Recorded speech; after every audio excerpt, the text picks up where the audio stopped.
সেই পুরস্কারের অধিকারী হবে।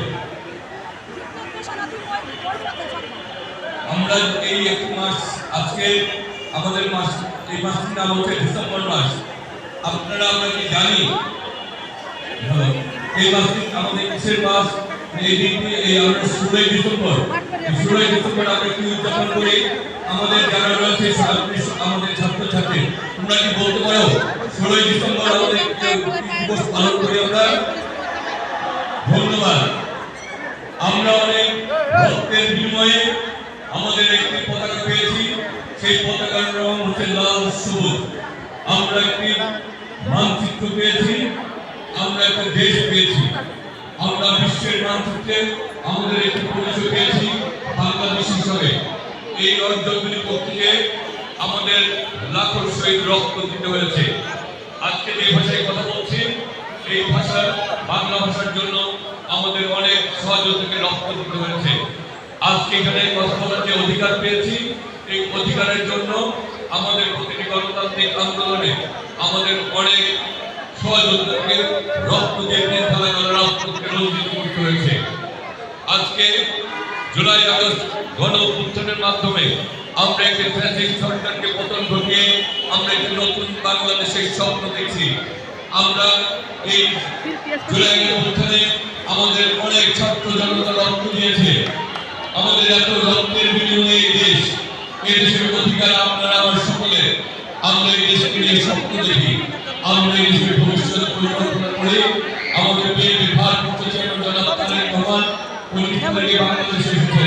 তিনি বলেছেন we have a plan, আমরা পরিকল্পনা নিয়ে এসেছি। আমরা আগামী বাংলাদেশকে গড়তে চাই আপনার আমার সকলের জন্য।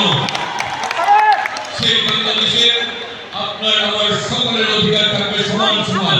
আমরা গলা ছেড়ে বলতে পারবো এদেশ আমার, এদেশের অধিকার আমার, এদেশকে আমাদেরকে করতে হবে।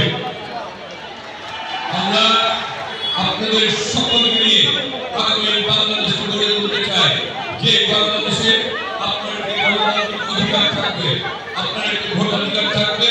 আপনার ভোট আপনি দিয়ে আপনি জনপ্রতিনিধি নির্বাচন করবেন। সেই জনপ্রতিনিধি নেতা হতে পারবে না, সেই জনপ্রতিনিধি আপনার সেবা হতে হবে এবং আপনার কাছে জবাবদিহি করতে হবে। সেই জনপ্রতিনিধিকে সকল সেই দায়িত্ব নিয়েছে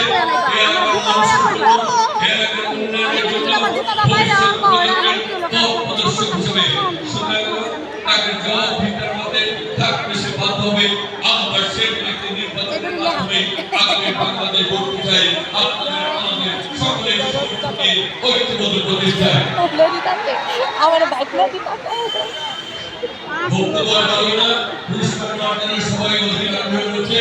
আমাদের নেতা শহীদ রাষ্ট্রপতি স্বাধীনতার ঘোষণা দিয়েছিলেন, আর তার আপনার কামনা করছি। আমাদের নেত্রী বাংলাদেশের সাবেক প্রধানমন্ত্রী দেশপ্রেম এবং খালেদা আপনাদের কাছে আবেদন জানাচ্ছি, ওনার জন্য আপনারা দোয়া করবেন। আমাদের একজন সহযোদ্ধা যিনি নির্বাচনে অংশগ্রহণ করেছে, আমাদের একজন সহযোদ্ধা এই নির্বাচনে অংশগ্রহণ করেছে, সেই সহযোদ্ধাকে পরিকল্পিতভাবে হত্যা করা হয়েছে। আমাদের শরীর ওসমান হাজির, আমি আপনার মাগফিরাত কামনা করছি এবং তার এই হত্যাকাণ্ডের সুষ্ঠু তদন্তের মধ্যে বিচার দাবি করছি। তার শরীর ওসমান হাজির হত্যার বিচার করতেই হবে। আমরা চাই আগামী বাংলাদেশ আমরা সবাই মিলে বলবো, সেই বাংলাদেশে আমরা বলতে চাই আমার আগে আমরা, আমাদের আগে দেশ, ক্ষমতার আগে জনতা, সবার আগে করবো কাজ, গর্ব